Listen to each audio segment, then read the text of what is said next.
Halo teman-teman, pada kesempatan kali ini kita akan memaparkan hasil diskusi dari kelompok kami terkait pembelajaran berdiferensiasi, meliputi pengertian, ciri-ciri, hal-hal yang perlu dilakukan, contoh yang relevan, dan strategi dalam melakukan pembelajaran berdiferensiasi. Adapun anggota dari kelompok kami terdiri dari Astrid Nurul Hidayati, Nur Hajar Ibrahim, Nur Habidatu Sivi, dan Siti Rofiah. Selanjutnya adalah pengertian pembelajaran berdiferensiasi menurut Tomlinson. Pembelajaran berdiferensiasi adalah pendekatan yang berfokus pada upaya untuk menyesuaikan proses pembelajaran di kelas agar memenuhi kebutuhan individu setiap siswa. Tomlinson mengidentifikasi 3 komponen utama dalam memetakan kebutuhan belajar siswa, yaitu yang pertama adalah kesiapan siswa atau readiness. Ini mengacu pada tingkat kemampuan dan pengetahuan siswa yang sudah ada sebelum memulai pembelajaran baru. Siswa dengan kesiapan belajar yang berbeda membutuhkan tingkat tantangan yang berbeda agar pembelajaran tetap efektif dan bermakna. Yang kedua adalah minat siswa. Siswa lebih terlibat dalam pembelajaran ketika materi atau tugas yang mereka hadapi berkaitan dengan minat mereka.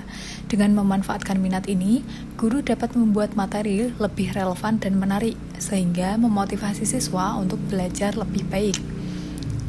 Yang ketiga adalah profil belajar siswa. Setiap siswa memiliki gaya belajar yang berbeda seperti visual, auditori, kinestik, ataupun kombinasi.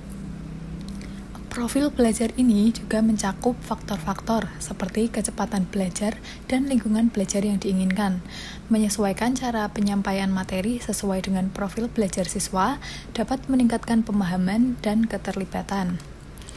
Jadi, pembelajaran berdiferensiasi adalah metode pengajaran yang menyesuaikan proses belajar mengajar dengan kebutuhan, minat, dan kemampuan masing-masing siswa. Selanjutnya adalah ciri-ciri pembelajaran berdiferensiasi. Yang pertama adalah berbasis siswa. Pembelajaran berdiferensiasi berpusat pada siswa, artinya guru menyesuaikan pengajaran berdasarkan karakteristik individu seperti gaya belajar, minat, dan tingkat kemampuan. Pendekatan ini menghormati keragaman yang ada di antara siswa dan mengupayakan agar setiap siswa mendapatkan pengalaman belajar yang bermakna. Yang kedua adalah fleksibilitas. Guru harus menggunakan berbagai metode dan strategi pengajaran yang dapat diubah atau disesuaikan sesuai dengan kebutuhan siswa. Fleksibilitas ini memungkinkan guru untuk menggunakan pendekatan yang paling sesuai dengan situasi tertentu atau dengan kebutuhan khusus setiap siswa, baik dalam hal materi, cara penyampaian, maupun lingkungan belajar. Yang ketiga adalah tujuan pembelajaran yang jelas. Meskipun metode dan pendekatan mungkin berbeda, semua siswa tetap memiliki tujuan pembelajaran yang sama. Guru memastikan bahwa tujuan ini jelas, namun memberikan berbagai cara bagi siswa untuk mencapainya. Setiap siswa dapat bergerak menuju tujuan yang sama, tetapi dengan jalur dan cara yang disesuaikan dengan kemampuan dan preferensinya. Yang keempat, penilaian berkelanjutan. Penilaian dalam pembelajaran berdiferensiasi tidak hanya dilakukan di akhir pembelajaran, tetapi terus dilakukan selama proses belajar. Hal ini memungkinkan guru untuk memantau kemajuan setiap siswa dan segera menyesuaikan strategi pengajaran jika diperlukan. Penilaian bisa berupa observasi, diskusi, atau tes formal dan informal. Yang kelima adalah kerjasama dan kolaborasi. Pembelajaran berdiferensiasi mendorong kolaborasi antar siswa, baik dalam hal kelompok kecil maupun dalam kegiatan kelas secara keseluruhan.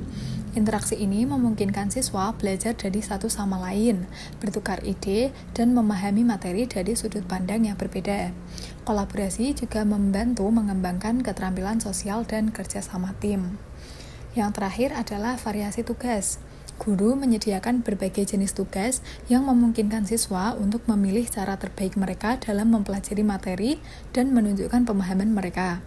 Tugas ini bisa beragam bentuknya, misalnya tulisan, presentasi, proyek, atau kegiatan kreatif lainnya yang disesuaikan dengan preferensi belajar siswa, sehingga mereka bisa merasa lebih termotivasi dan lebih terlibat dalam pembelajaran.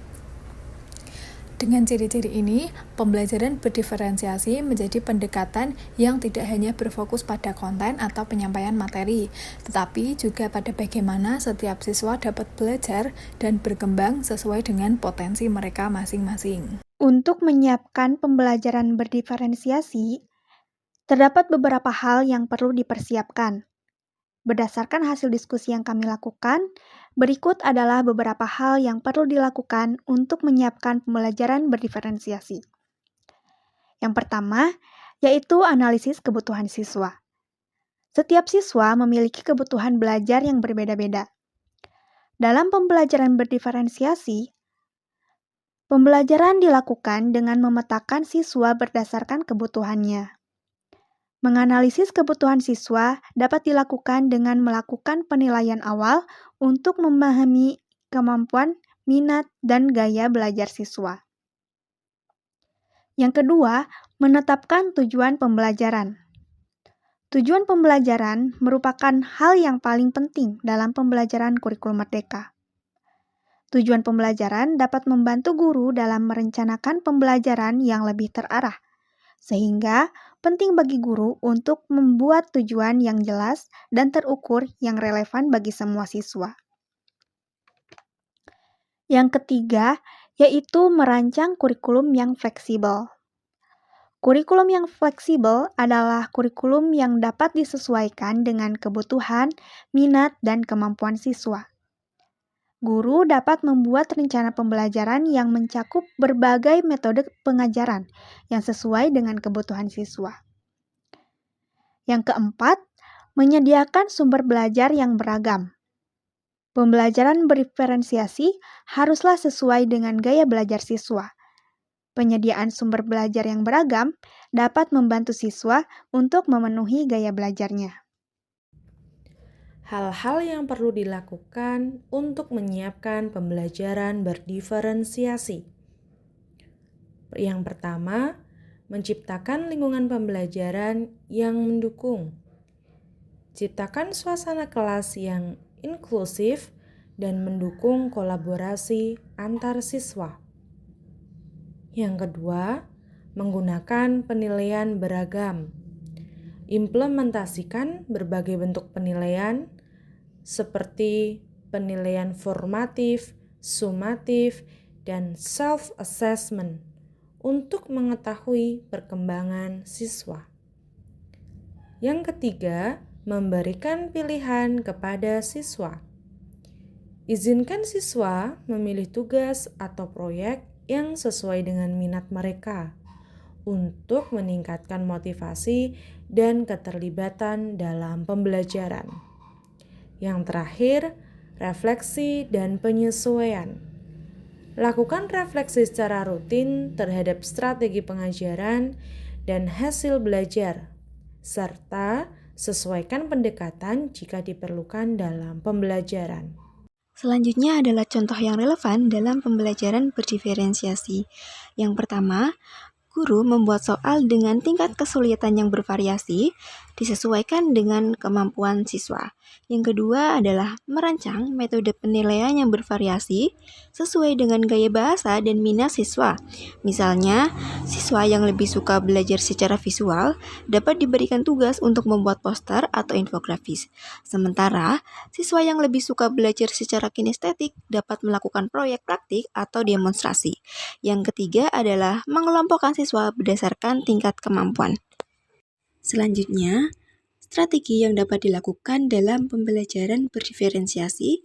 Yang pertama adalah diferensiasi konten, mengacu pada informasi atau materi apa yang akan diajarkan kepada siswa. Konten bisa dibedakan sebagai tanggapan terhadap kesiapan, minat maupun profil belajar siswa, atau bisa juga kombinasi dari ketiganya. Yang kedua adalah diferensiasi proses, menekankan pada bagaimana siswa bisa memahami apa yang sudah dipelajarinya. Yang ketiga adalah diferensiasi produk, menampilkan maupun mendemonstrasikan hasil pekerjaan siswa kepada gurunya. Produk yang diberikan meliputi dua hal, yaitu memberikan challenge dan juga keberagaman, serta memberikan siswa pilihan tentang bagaimana mereka bisa mengekspresikan pembelajaran yang diinginkan.